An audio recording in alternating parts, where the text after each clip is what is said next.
Pana Community Hospital, I couldn't work and live in my hometown. Without Pana Community Hospital, I would have to travel 3 times a week for my physical therapy. Without Pana Community Hospital, I miss a lot of school for my orthopedic doctor's appointments.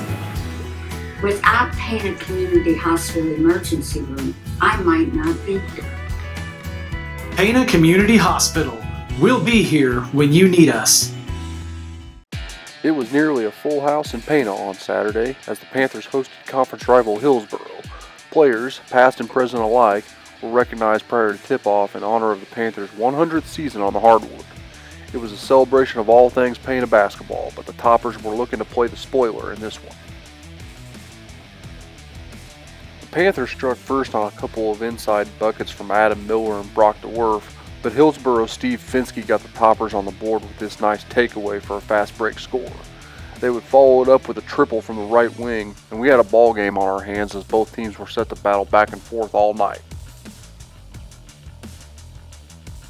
Late in the first quarter, Pana was able to attack from the interior and use their size to their advantage. Kyle Lynch just beats the first quarter buzzer to cut the Topper lead to 1. Goose is right, it was a strong move indeed. Hillsboro answered on another fast break score by Finsky, but Pana would take the lead just moments later after Seth Vaughn shows off some footwork in the lane for 2. The Panthers would take the momentum and put together their first impressive stretch of the game where they opened up a 7-point advantage going into the break. Here, Brock DeWerff puts the Topper defender through the spin cycle on his way to the rim, and then Seth Vaughn flashes to the cup with another sweep move.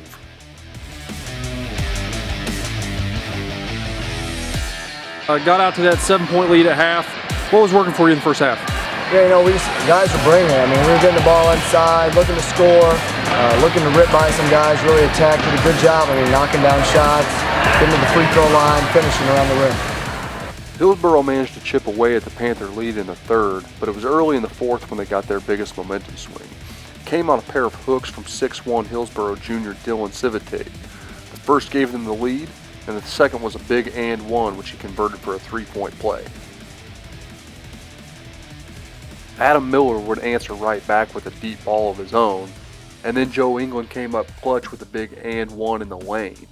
Pana just couldn't make up any ground though, as Hillsboro's Caden White knocked down 2 consecutive enormous threes from nearly the same spot.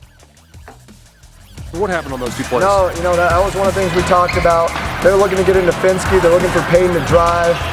He drives. We had a player just help over a little bit.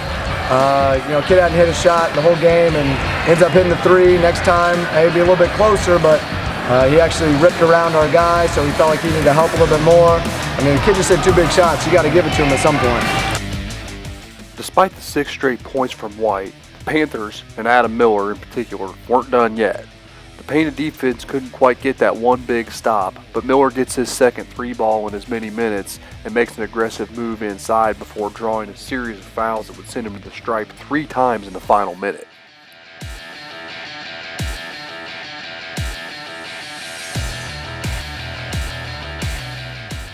Miller gave the Panthers a 1-point lead in his first trip to the line, but Hillsboro Civitate gets by Seth Vaughn for a nice finish at the rim, and the lead is back to 1 for the Hilltoppers. On the inbound play, the Panthers go right to Miller again, where he drives baseline and draws contact.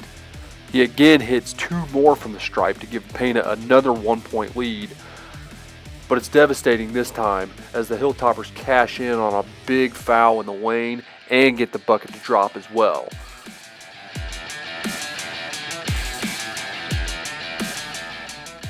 One more time, the Panthers call Miller's number, and again he draws contact and gets to the line. This time, though, he was only able to knock down 1 of 2. The second free throw attempt caroms off the back of the rim and out of bounds off the hands of the Hillsboro defender. It was a controversial call, but it does appear it was out on Hillsboro. Down by 1 with just 1.4 seconds left to go, Pana had to go to the drawing board.